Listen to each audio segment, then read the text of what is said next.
Normally, this series, as some of you will know, focus on classical reception in multiple forms. In recent years, for example, we've thought about how it sits in the academy more generally. We thought about classical reception in relation to genre. We thought about it more recently in relation to the concept of the now. And then last year, particularly about what was going on, especially in Anglophone poetry with classics now with very contemporary writing. I suppose the underlying theme has always been politics and the political, and quite clearly our theme this term, classical literature and the mind of Europe, has noticeable political resonance. It was very much prompted by the changes afoot in Europe and above all Brexit. Although, of course, now to some extent, anxieties about Brexit have been eclipsed, temporarily at least, by the pandemic, and also we're very much aware by Black Lives Matter during the summer. Our title riffs, as many of you will know, off T.S. Eliot's coinage in his 1919 landmark essay, Tradition and the Individual Talent. In that essay, Eliot speaks about the importance of generations of experience and practice, and says how vastly more important they are than any individual mind. This is the post-war world that Eliot is writing in a time of huge anxiety, and in France in particular, this is a moment when they turned back, and in many ways a turning back was a turning away from the immediate pre-First World War experience, and they turned back to the grand siècle of the 17th century. And there was a peculiar alliance, and ultimately a rather dangerous alliance, between classics at this time and Catholicism, and an alliance that by the late 20s had manifested itself in the far right of the Action Française. So we're very well aware of how this construct, the mind of Europe, can take multiple forms, and we are not unaware of its current resonance, albeit slightly differently formulated, reformulated as the American mind in certain far-right circles in North America. There is, we think, a through line, and a line worth holding on to in all our papers. Above all, it's a through line that resists narrow nationalisms. It is, to a large extent, or it will cover the way in which there has been an appeal to something larger in the form of a lingua franca, obviously in the early modern period, but also a lingua franca of sorts that enables political discourse at a time of political oppression. It encompasses, in many ways, this mind of Europe, the colonial and the post-colonial perspectives. It ranges between the local and the global. It's about alliances and networks, but also, along with those conjunctions, multiple disjunctions. Now, enough preliminary, enough thinking around and with the broader terms of the theme of the term. I want to now turn to introducing our speaker and our respondent today. We are delighted to begin with a session on which really shows, I think, the strength of classical reception at its best. It is really the main contribution, perhaps I could say proudly, is its geopolitical range, its linguistic range, and its ability to range across multiple cultural forms. And both our speaker and respondent are truly experts in this, in marshalling knowledge across a range of disciplines. First of all, our speaker, Boris Maslov, who's taught at Berkeley, Chicago, and is now based in Oslo in a department of philosophy, classics, history of art, and history of ideas. And I mention that just because quite clearly he can fit into all parts of that large department. He's worked on Pindar, as many of you will know, and archaic Greece. He also, extraordinarily, can have research expertise in late antiquity and Byzantine period. And as we're going to hear today, he has considerable expertise in Russian literature in the 20th century. And his current project, which we're going to hear something about today, is aesthetic republicanism. The Respondent, for those of you in Oxford and beyond, Philip Bullock, needs little by way of introduction. He has just finished as the director of Torch, the Oxford Research Centre in the Humanities, where his contribution was extraordinary and very, very much valued. He's professor of Russian literature and music. He's written widely on both. Brilliant book on Tchaikovsky. And his current project, which makes him such an excellent choice, I think, of Respondent today, is a project on the relationship between word and music in Russian culture. And so we will begin with our speaker, Boris Maslov, and then go straight into the response from Philip. And we will just have our speaker on screen and then the respondent on screen. And after Philip, we will, as I said, go for a 10-minute break. So welcome, Boris. Can we have Boris up on the screen? Thank you, Fiona, for this introduction. I'm delighted to be part of this virtual community, although it is with some trepidation that I approach or contemplate the topic of the mind of Europe. This paper comes out of a project I'm pursuing jointly with the musicologist Paolo Brito of the University of Toronto, whose contribution I'm very glad to acknowledge, in particular to the translations that you have in your handout, although I'm not going to talk about musical material today. I will approach the seminar's theme from a perspective that is decidedly peripheral, yet perhaps conducive to bringing the theoretical problem of peripheral or marginal persistence of classical antiquity into focus. Mikhail Bakhtin observed that any phenomenon is best understood when viewed not from its ossified center, but from its moving boundaries. This is where it is most alive. But even granting this, studying classical legacy in Shostakovich must appear far-fetched. In contrast, even to composers close to his heart, such as Rimsky-Korsakov, who set Homer to music, or Stravinsky, who composed the version of Oedipus Rex, Shostakovich appears to have had no interest in Greek or Roman texts. Moreover, his reading preferences and his comments on the history of music suggest that while he assigned no value to a past that was not part of a living present, he had a rather broad notion of that living present and a strong vision of how an inclusive cosmopolitan and transhistorical community can be articulated in art. What place and significance vague mediated echoes of Ovid or Juvenal can have in such a vision and in such an artistic project will, I hope, be of some methodological interest. Beginning with its first performances in 1969, Shostakovich's 14th Symphony, a work ostensibly centered on the theme of death, has provoked a wide spectrum of political readings. Soviet authorities impeded the premiere, suspicious of the libretto. Yet this time, Shostakovich, who cast the work's radically secularist account of human finitude as a rejoinder to the coda of Britain's War Requiem, had to confront criticism coming not only from official quarters, but also from friends. In particular, Alexander Solzhenitsyn, who came to adopt a religious outlook around that very time, took Shostakovich to task for the crass materialism of the symphony's ending. Furthermore, contemporary audiences recognized the anti-Stalinist resonance of the symphony's 7th and 8th movements, a harrowing representation of imprisonment and a violent outburst against a tyrant.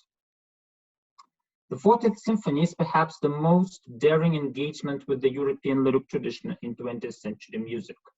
The poetic texts that comprise the libretto address metaphysics and politics in a complex and even disorienting manner. The symphony comprises 11 movements or numbers, all but one of which are based on poems by three Western European modernist poets, Federico Garcia Lorca, Guillaume Apollinaire, and Rainer Maria Rilke. To elucidate the work's fundamental tension between collective historical experience and individual death, we will have to approach Shostakovich not as a product and even less as a victim of his time, but as an independent thinker who put diverse and often unexpected intellectual resources to work. It so happens that we have a good sense of what books Shostakovich had at his disposal while he was working on the symphony. In January and February 1969, when he was in a hospital for a persistent medical condition, due to a seasonal flu in Moscow, no personal visits were permitted. For this reason, we have ample epistolary evidence, only partially published, on the process of composition. Drawing on the Russian editions of Lorca, Apollinaire, and Rilke that he requested while he was in the hospital, Shostakovich compiled an anthology of poems on death. The movement that stands out in this anthology is the ninth, entitled O Delvik Delvik. Unlike all the other movements which use a translation, here Shostakovich set to music a text originally written in Russian, nor is its author a poet with an international reputation, but one who claims a very minor place even in the Russian literary canon. There is moreover striking non-synchronicity of the placement of a text by Wilhelm Küchelbecker written in 1820 next to 10 poems by modernist poets. The use of a romantic poem with classical references creates an effect of historical discontinuity and even stylistic incompatibility. Musically, the ninth number is decidedly traditionalist. It is the only one of the symphony's movements to employ a consistent tonality. The disorientation created by the Küchelbecker piece is also thematic. Instead of manifesting yet another aspect of death, it uses elevated language to speak of immortality, the lot of both daring deeds and sweet song, and of unbreakable ties that link artists into a union of darlings of the eternal muses. In a 1973 radio interview, Shostakovich noted that this apparently aberrant movement should be regarded as the symphony's compositional center. The significance that Shostakovich attributed to this movement is confirmed by a curious biographical vignette. Benjamin Britten, a friend and the work's dedicatee, received from Shostakovich as a gift a portrait of Anton Delvik, the friend Küchelbecker addresses in this poem.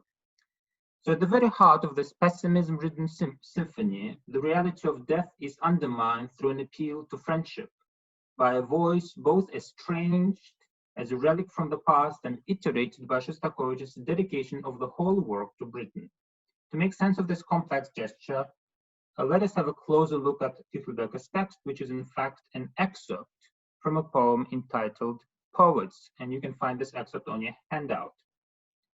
O Delvik Delvik, what reward is there for noble achievements of verse? Where and what delight for talent amid villains and fools? In Juvenal's stern hand whistles a menacing lash against villains, driving color from their countenances as the power of tyrants begins to waver. O Delvik Delvik, what is persecution? Immortality is allotted equally to brave inspired deeds and to mellifluous song. So shall our union also not perish, free, joyous, and proud, steadfast in both fortune and misfortune, a union of darlings of the eternal muses. Küchelbecker's poets belongs to a genre of lyric with a long genealogy reaching back to Roman antiquity, epistle, a letter addressed to a friend. This genre appealed to many Russian Romantic poets, particularly those who belonged to the circle of graduates of the Lycée, an elite educational institution founded by Alexander I. The Lycée's most famous alumnus was Alexander Pushkin. Both the author of the poem chosen by Shostakovich, Wilhelm Küchelbecker, and its addressee, Anton Delvik, were Pushkin's close friends and fellow students at the Lycée. While Pushkin's tacit presence amplifies the community of like-minded artists that the ninth movement conjures, The foregrounding of two lesser-known figures is likely to contain a key to the significance of this piece. In a letter to Isaac Glickman, Shostakovich notes that Küchelbecker, ridiculed by his contemporaries and even by Pushkin, end of quote, inspired him so much that he plans to explore work by poets of no genius as soon as he's out of the hospital, as so many of them are genuine major artists. What the ninth movement depicts is an inclusive community that not only cuts across time and space, but extends horizontally to include figures of both great and lesser stature. In the Russian literary tradition, the genre of epistle is associated with exile and with bridging historical divides. One of the most important contributions to this poetic form, Pushkin's To Ovid, is almost contemporaneous with Küchelbecker's poets, and thanks to its canonical status, must have been familiar to Shostakovich. A poet inspired by Ovid's Epistolae ex Ponto, it was written while Pushkin, like Ovid before him, was exiled from the capital by the autocrat. While separated by almost 2 millennia, Pushkin claims to find himself in the same position as Ovid, both geographically, both were sent to the coast of the Black Sea, and emotionally, both experienced exile and estrangement. Similarly, in Poets, Küchelbecker, while repeatedly addressing Delvig, also engages with the literary historical longue durée, listing poets, Anacreon, Homer, Aeschylus, Juvenal, Ossian, Schiller, Lomonosov, Державин, and finally Pushkin, who aided humankind by ennobling its mundane passions. What brings all these poets into a union is this continuing joint mission. In place of nostalgia for times past, both Pushkin's and Küchelbecker's poems, former addressed to an ancient Roman poet, the latter to a student friend, conjure practices and values that the Western literary tradition and romantic aesthetic ideology in particular often casts as eternal. This immortality, however, is not transcendental, but man-made.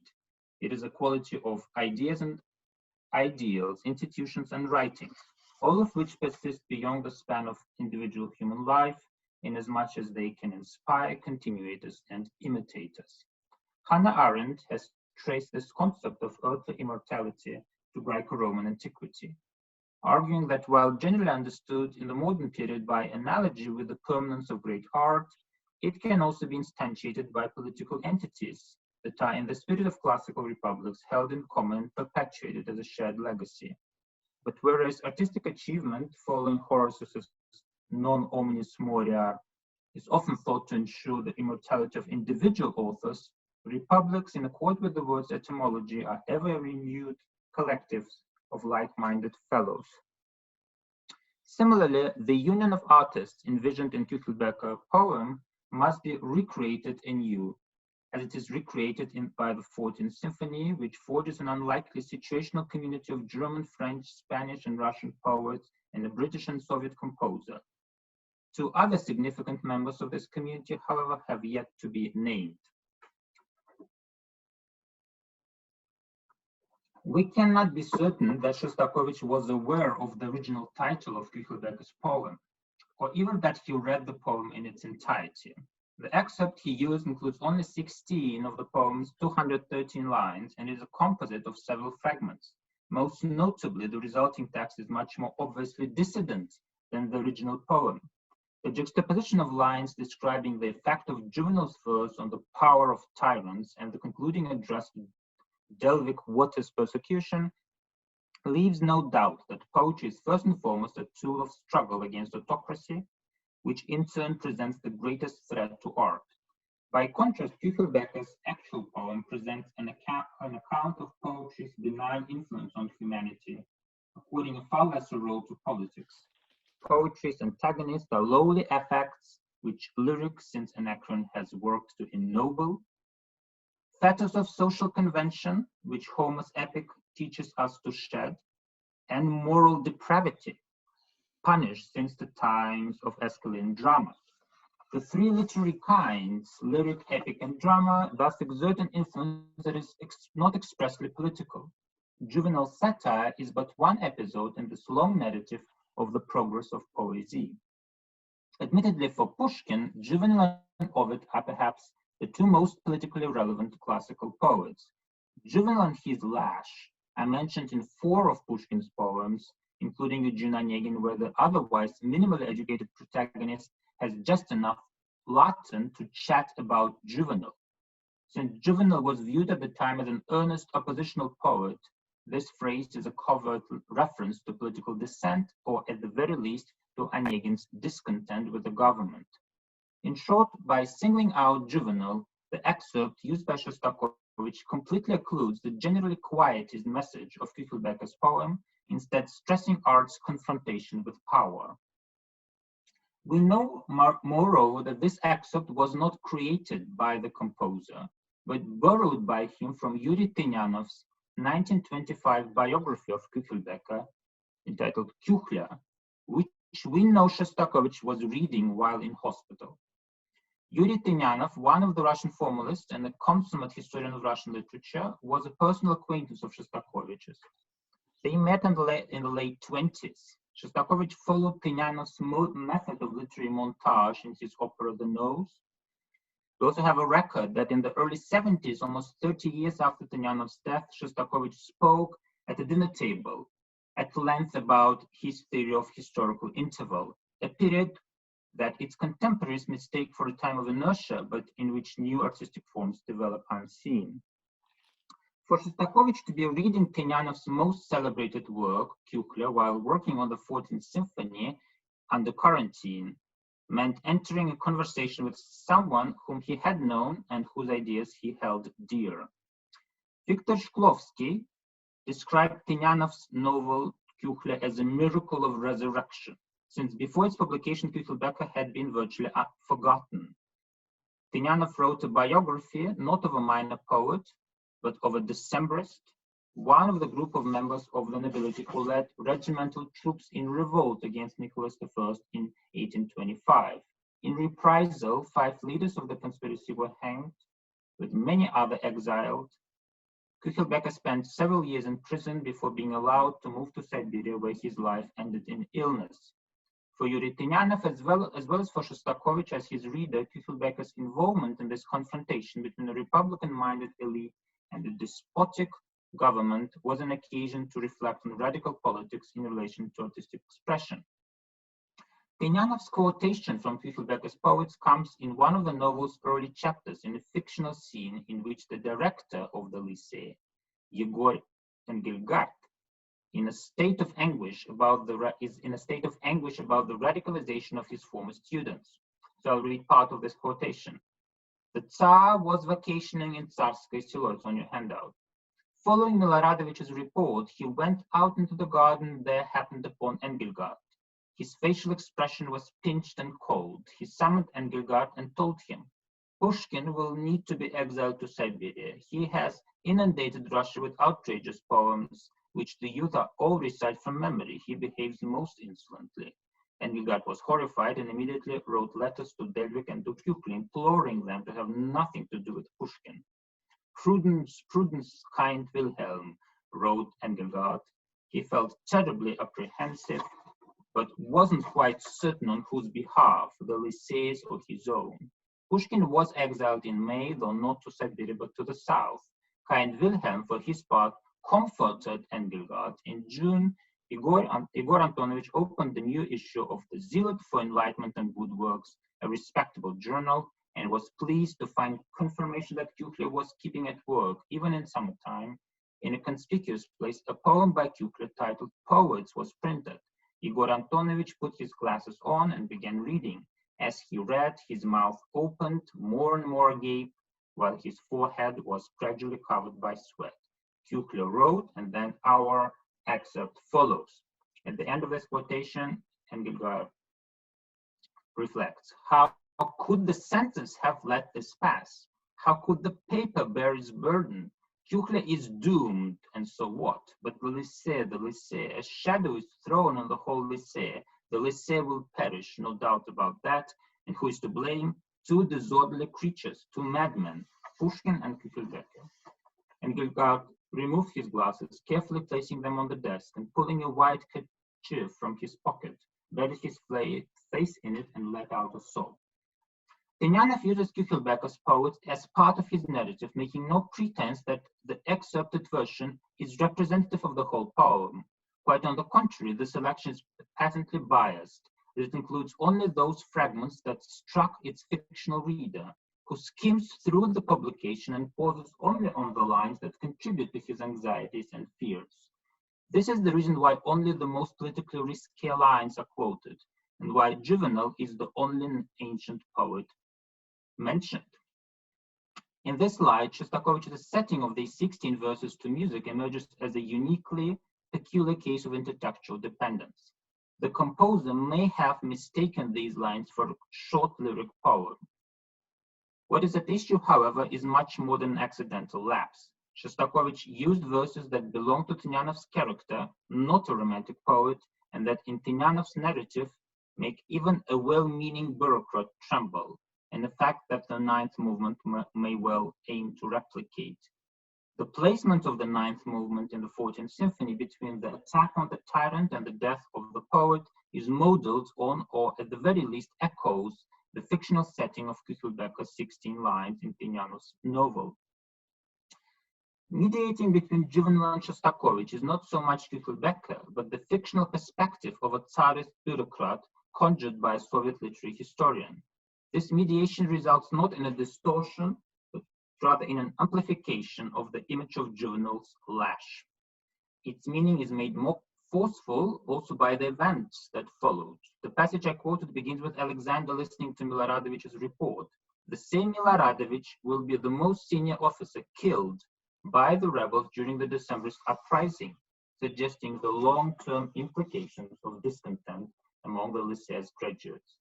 Both Tynyanov's novelistic plot and Shostakovich's musical setting interpret this particular poetic text as a premonition of 1825 and by extension of Küchelbecker's sufferings to come and by extension of the following inexorable history of the revolutionary movement. Even at his most political and even in one of his most expressly anti-Stalinist works, Shostakovich emerges as a thinker invested in the native Republican tradition, the one on which the Bolshevik state piggybacked and in which both Juvenal's supposedly uncompromising satire and Ovidian exilic solitude perform a somewhat ghostly but not an altogether insignificant part. Thank you for your attention.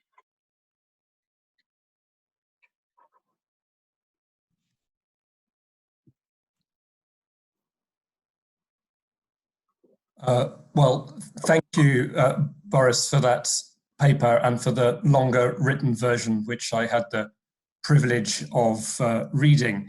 I hope my connection is okay here today. I'm sure we all have the experience of being online and what it can occasionally do.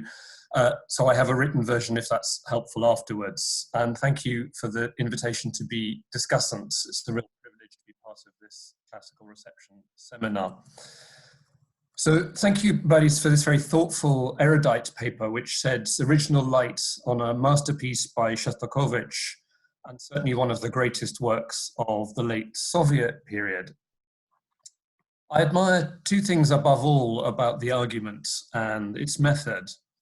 First of all is the paper's philological rigor, going back to the sources that Shostakovich most probably used to collate the texts for the symphony, and making much of that.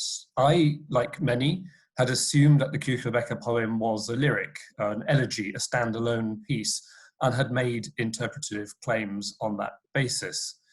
Boris, however, identifies the full context from which Shostakovich took the poem, comparing this to the original much longer work and speculating about the potential significance of the omitted material and its intertextual valency, which is framed through Tynyanov's novel, and therefore becomes a framework for us when interpreting the symphony. It's this philological archival work which is very striking and is consonant with much of the best contemporary scholarship on Shostakovich. But at the same time, the paper makes a series of powerful analytical and interpretative, even hermeneutical claims, offering us a compelling reading of the marvelous ninth movement of the symphony, a moment, as Boris says, of lyric introspection and possible, hopeful, forward-looking posterity, rather different than the other death-laden movements that make up the work. And to achieve this interpretive analytical angle, Boris explores some of the symphony's classical intertexts. And this is a very new topic in Shostakovich studies, where above all, the composer's love of the Russian literary tradition has predominated.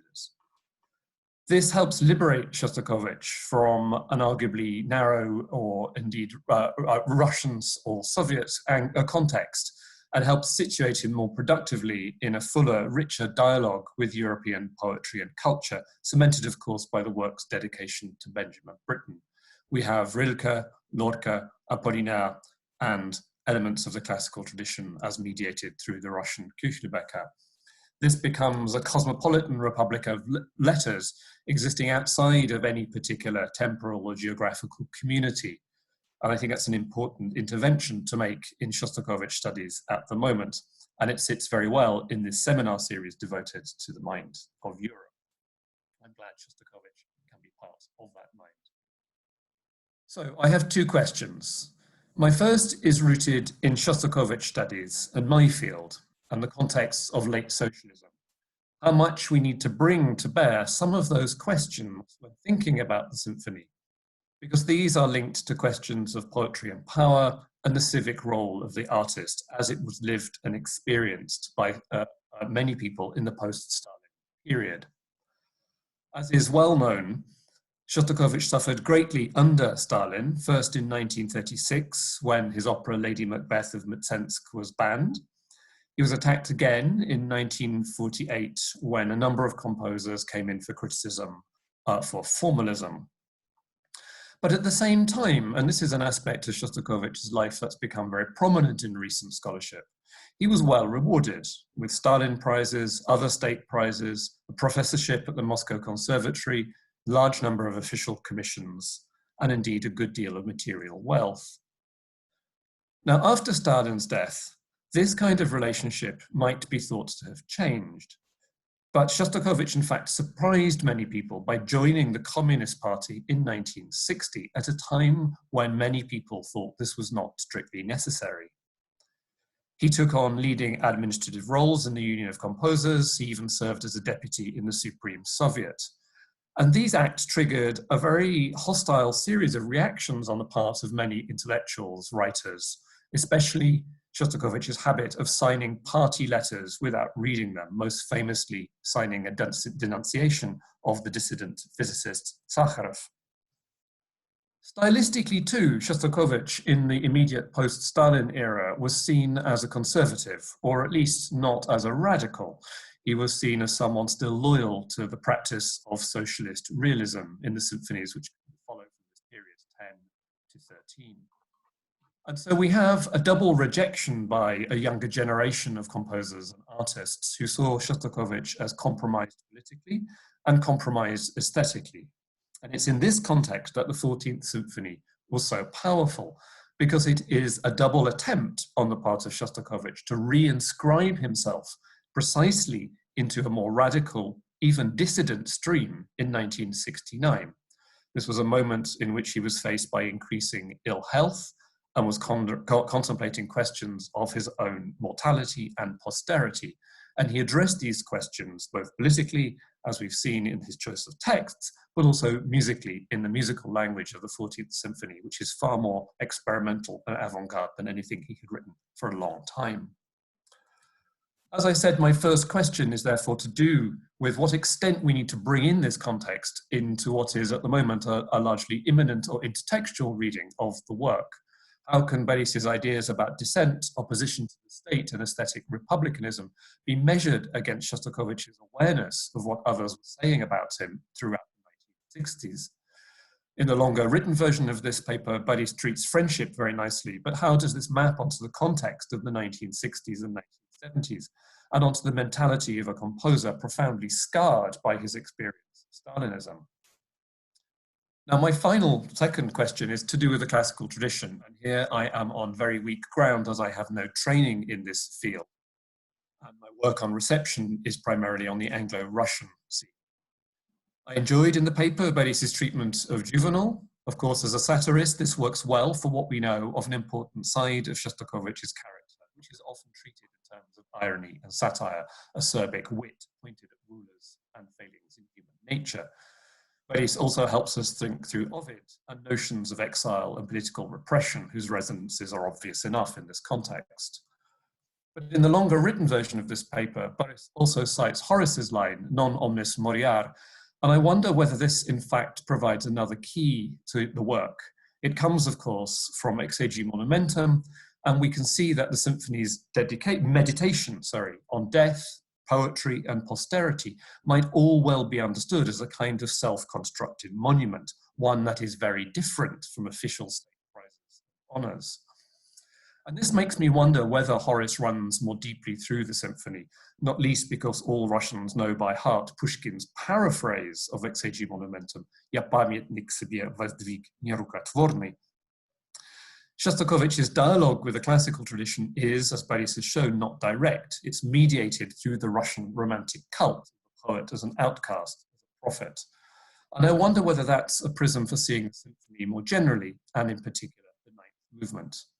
Horace's meditation on his relationship to Augustus, on the transition from the Republic to the Empire, and the use of the ode as a form which constructs a relationship between the poet and the reader, between the poet and posterity.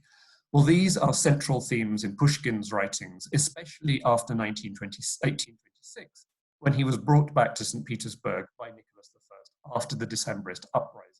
And this is a very different period in Pushkin's life, not the rebellious exilic poet, but a poet who was brought closer to the autocracy. Many people were critical of Pushkin's proximity to the autocracy in the court at this period, and Pushkin became not so much a victim of the autocracy, but someone caught up in its machinery. Dryden referred to Horace as a well-mannered court slave, and a phrase like this could well be applied critically and skeptically to Pushkin and even Shostakovich at moments in their creative careers.